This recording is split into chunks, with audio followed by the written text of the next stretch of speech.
ฮัลโหลสบายดีทุกคนสบายดีวันนี้แม่บ้านมาตลาดฟรีมาร์เก็ตหรือว่าซัมเมอร์มาร์เก็ตอีกละอยู่ตะโคมาเป็นตลาดเขมรฮะนะอู้หน้าแดงผักบงพี่น้องผักบงงามมีฮอดสิงไข่สิงของสิงไข่ต้นกล้วยว้าวแก้วไพฑูรย์คาล้านงามเนาะเขาจะปลูกทูนเนาะเอาน้ำข่อยก็ได้ต้นกล้วยนี่มีผักผักโหระพาผักพอกผักแพรวอันนี้เป็นอย่างนี้นะฉันคิดว่ามันคล้ายคือหมักแท่งขมบ้านเฮาเนาะแต่มันอย่างเคยกระโบหูดอกคนหลายพี่น้องเอ้ยนี่พวกหอมเปย์ไม่กะแกแล้วนี่คือบ้านเฮาแหละมีทุกอันทุกแนวมาทุกเทือกระทายทุกเทือคือเก่าแหละนี่ยังเอาพริกป่นข้าวคั่วก็เป็นตะเอาอยู่ได้แต่แล้วเขามาเขาคายเป็นอันนั้นอันนั้นนี่ค่ะอันนี้ I think $5 or something ฮะเอาไว้ที่ต่อทางราคาให้ไหนไอ้วันอันหันนะอันนี้มันโขเนี่ยขัวหรอวะอันนี้ก็มันขัวนี่มันดำเนี่ยก็ว่าขัวเครื่องเป็นสุดเป็นอันนั้นหลายเติบพี่น้องเอ้ยนี่เนี่ยโอ้เบิ้งผักเบิ้งมีเบิ้งผักเบิ้งมีก็เครื่องในก็เจ้าจือบอเจ้าของเก่านะจือบอเครื่องในภาษาเขมรเขาจะว่าจากไหนไปโอ้ก็ไปทำมาในเวียงมันหูจักเลยต้นนี้อย่างวะไปหัวเสือโอ้ซิ่งไปหัวเสือสรรพคุณดีอย่างละดีครับดีว่าดีก็ดีหมดเลยดีอย่างนี้นะสรรพคุณมันดีหมดทุกอย่างไปเห็นไหมเอาต้นหนึ่งก่อนแล้วไปกินมันดีอย่างโอ้ดียังก็ดีแหละดีพันยาพันเหยาดีแล้วไปปลูกวะดีหมดทุกสิ่งทุกอย่างค่ะว่าดีผักอันนี้ผักโพทองนะอยู่หลังบ้านเขาบักหลายไผ่เอาขี้หูดไปปลูกไหมนี่มีฮอดต้นอะไรอย่างต้นมะข้อมาดินะโอ้เขาค้นกระลายอะไรเต็มทึบๆเลาะเบิ่งกันแม่เลาะเบิ่งพักมีซีซอมอย่างกันไหมนี่เบี้ยหมักเพชรหมักพายหมักเพชรค่อยจนเป็นหมากหมดแล้วเลยไผ่พักนางตูว่าเอาสุภาพนั่นนะพักนางตูเขาได้บ่งใบบัวบกทำกระจกจะทำมา$5 yeah เอาไหมเอาไพ่ it's good $5นี่ก็โอเคเลยไพ่เอาจัก2 อันนึง$5ก็เลือกให้ดีตัวนั้นนี่บอกอย่าอันนั้นก็ได้อันนั้นก็คือไพ่โอ้นั่นแต่ดาวันไพ่ตัวนั้นสุดบุญย่าหลายเอา2 อันนะไพ่ย่ากับตัวนี้เนาะเอามาแล้วก็เอาเซฟสี่บ่เห็นเนี่ยสิได้สิเปลี่ยนอยู่มือใดมือหนึ่งต้องได้คนเปิดเบียงมักใจก็งามได้นี่มักเคอก็งามได้นี่เลยไผ่มักเพชรสดไผ่ฮะมักเพชรสดเอามากล้วยกันมักกล้วยมักเผ็ดสดมักเพชรสดโอ้แดงมันแดงลายจังมันเสียเลยเล่าไปผักบงบักงามพี่น้องนี่นะ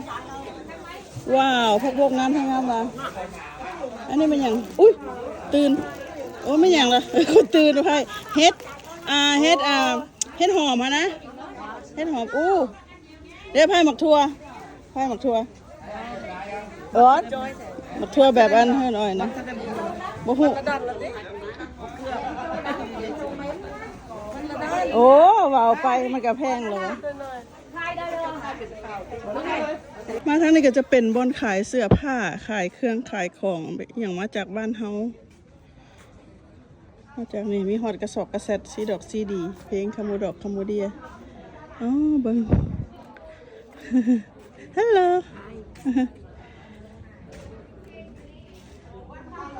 มีหญ้า มีหยาหมอกหยามองอย่างคือบ้านเฮาหั่นล่ะเนาะเขาจะเพิ่นก็มีโอ้มีฮอดยากาศอกกาเสือ เป็นซ่องดอก เดี๋ยวโอเคแย่โอเคเขาซื้อตลาดพาวหนึ่ง5 ดอลก็เก่าไปว้าวอย่างก็พิลึก ไปซ่อง โอ้มีข้าวหมักแดงมุกเต่าหมักแดง ดอกไป พวก ต้องจัดประตูนั่นหรอกขาย อย่าจะเอาไปต้มกิน คำก็ร้อนลงยูฮักโมดิกู เฮีย ต้นน่ะ โอ้มากี้หูดเอาไพ่เฮียมากี้หูดไปสองสาวเพิ่นซื้อเฮียนี่ก็ได้มะเขือไปอีกก่อนเอายังเอายัง เอาการเล็กอันนั้นวัดเอาเนี่ย โอเคพี่น้องหมักขอกหมักเพชรต้องมีคนหมักกอกน้ำหมักกอกน้ำ เมื่อก่อนอ้อยมาก ให้หมักกอกน้ำเนี่ยนะพี่น้องอันนี้เป็นตีนงัวเป็นตีนงัวเขาเจ้าเผาอย่างเรียบร้อยแล้ว Do you have the skin No yeah I take one yeah อันนี้เอามาไว้เธอทำอีทได้นี่ เอาใส่ใดยืดกระได ยังสุดที่กลับไปอีกอยู่ฮะ เป็นยังเนาะ มันไม่ได้มาแล้วกันเต็มแท้ๆเนาะไพ่เนาะ ข้าวหมดนี่นะก็ยอม เครื่องเอาเครื่องมาไว้บอกมีเวียกเฮ็ดมาซอกซื้อแต่ของ อ๋อไหนยัง ได้กล้วย ได้กล้วยฮะ เวียกก็บ่ไปเฮ็ด คน จะหลอดใจ คนมีบุญ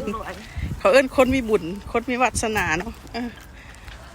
แต่ว่าแดดร้อนเด้อพวกเจ้ามื้อนี้นะแดดร้อนอากาศร้อนคือเมืองลาวคือบ้านเฮาน่ะ งามดีเนาะ งามอากาศดี เพราะอันนี้จักหน่อยนึง พักมีซีซ้อมหลายช่วงนี้นี่นะ โอ้ยแทรกได้ผักอีตูผักอีหนังตูพักซื้อ ตั้งนี่ไปเครื่องประเภทเป็นพักเป็นมักพอมักเพชรเป็นอย่างแห้งหลายเดี๋ยวนี้มาเบิ่งต่อบัดนี้นะเบิ่งต่อไปอีกมา อันสีฟาร์มกัน เอาพักซีสร้างเอาไปกับลาบเจ้าไหม บ่ กับลาบการทำไปแกงใส่กระดูกเป็นอันยอด ป้าถั่วอ้อย ถั่วว้าวงามเว้ยเอาไปเฮ็ดใส่อ้อหลามมาให้เอาไหม เมืองไทยคนออกจากบ้านเลย งาม ข้าวนึงแต่10 ปลายดอก อันนี้นะโบตี ทำระบุติเลย จะเข้ามาเพิ่มเผาดูเดี๋ยวเอาไผ่สิ3 ดอนซื้อๆมันจะไปนั่นอย่างเอาทำไม ยังก็เอาเมียเอาพอด งาม งาม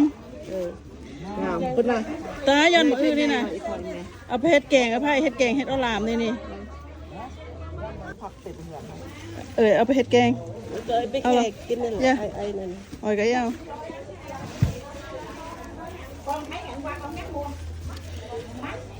อาไผ่มันละดอนเลยนะเป็นตะเอาได้นี่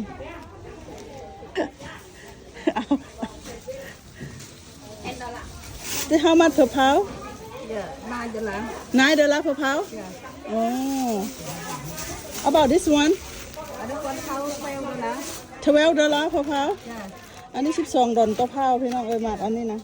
โอเคทำข้าวดิ อ๋อ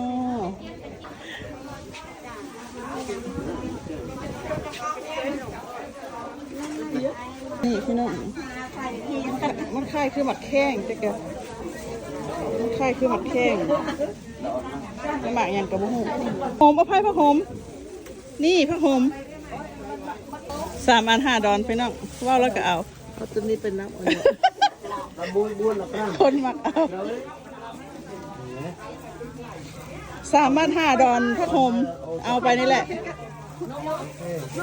โนโมจะเอาวะเอาวะเอาก็เอาละค่อยเขาจะเอาให้มัดนึงเอาไผ่โอ้โนไม่สดเอาไผ่ คือผักขาไหม ก็ต้องใส่แกงนอ นี่มักบวชผักกระซื้อผักขะแยงกระซื้อ ไปแกงเพื่อนไปทางไหนเบิ่งพักแพลวน่ะงามแท้งามว่ะบ่เคยเห็นนี่นะพักแพลวปุ่นว้าวโคตรมันเผ็ดนี่ส่งสิเผ็ดดีนี่นะ How much for bag 10 How many you want? Can I see Oh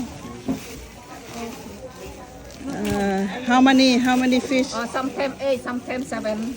น้องเขาจะเบิ่งหมัดนี่นะหมัดนี่เป็นตะแพงอันนี้เป็นหมัดหมัดของไม่กานี่นะนี่นะ เป็นตะแพง มันจะมีแบบนี้เป็นแบบนี้ไปผักหอมผักหมผักอหย่างไปนี่แหละอันนี้ก็งามพี่น้องเลยพักอันโหระพาเนี่ยนะพักแพรวพักแต่ว่าพักหอมเปรย์นี่แม่บ้านก็มีหลายพักหอมเปรย์นี่ขนาดว่าอยู่เพื่อนกับปลูกพี่น้องแต่ว่าคอยก็ซื้อซวยกับ ถ้า เจ้า ปลูกในตะเราก็ปลูกในนอกก็ได้ มันใหญ่ เดี๋ยวคอยก็ปลูกไว้นอก มันใช้ถังใส่เงื่อนทำงานเนาะ ใส่ ไอ้ไลท์ ที่จริงต้นทุนนี่มันเป็นแนวอยู่นอกค่ะนะแต่ แต่ ว่าบ้าน ว่าเขาใส่หน่อย ซื้อซวยกับเจ้า คนก็มาซื้อบ้าน จะได้ประมาณนี้มาตลาดก็ได้มาลงตรง ตอน เต็ นี้ ง ตอนนี้ที่หา ทุกวันอังคารแล้วก็วันศุกร์เขาเจ้าจะขายจะมาฟรีมาร์เก็ตหั่นนะมาซื้อได้เด้ออยู่ตะโคมาอยู่วัดเขมรในบนนี้นะพร้อมให้เบิ้งเด้ออยู่วัดเขมรอยู่นี่อยู่วัดพนมเป่นวัดเขมรอยู่ตะโคมานี่พี่น้องอยู่ใกล้อยู่ไกล มีโอกาสมาเด้อทุกวันคารกับวันศุกร์พอแล้ววะ พ่อจะมีเต็มหมด ใครเบิ้งดูใครเบิ้งบัตรหนึ่งกูเลิกก็เต็ม เจ้าเอาจะมีเครื่องในอย่างเกาะมีเพียมันบ่ บ่ได้ทาบแล้วเพียหัน เนี่ยของไผ่เผยคนเดียวได้ดิ ข้างใน3ถุงแล้วก็ไม่ยังก็ตีนแล้วหรือค่ะ ตีน ตีน อันนี้ของอ่อน ของเอื้อยไผ่หมดนี่นะ เอาเสื้ออ่อนได้อย่างซะนะ นี่พักอีนางตูก็ได้2 เนี่ยหมดแล้วเด้อไผ่ ก็ได้นี่ หมดแล้วนะพักนางตูหมดแล้วนะเขาขาย พัก เขา ทั่ว ขายหมด มา แล้ว อันพักขะแยงได้หมดมักบวบพักไม่ยังบ่ฮู้แหละไอ้แสงสิมาตาตุ พักขะแยงจะเอาไปใส่แกงนอนบ่ ซื้อไปสั่นแล้วจักสิมีหยัง อย่าไปแบบว่าไปป้าไว้เหี่ยวซื้อ นี่ ๆ มักทั่วก็ซื้อได้มักทั่วสั่นนี่ มักทัวอันนี้แซ่บกินกับเฟอร์กับอย่างก็ ตะ แซ่บ กี้มัดมันดอนมักใหญ่เดี๋ยวนี้มัดก็โอเค เศรษฐกิจมันแพงอย่างมันก็แพงไปแล้วอยู่ว่า นี่บ่แม่น2ไอ้แสงปูกับหลัง ประมาณนี้ เ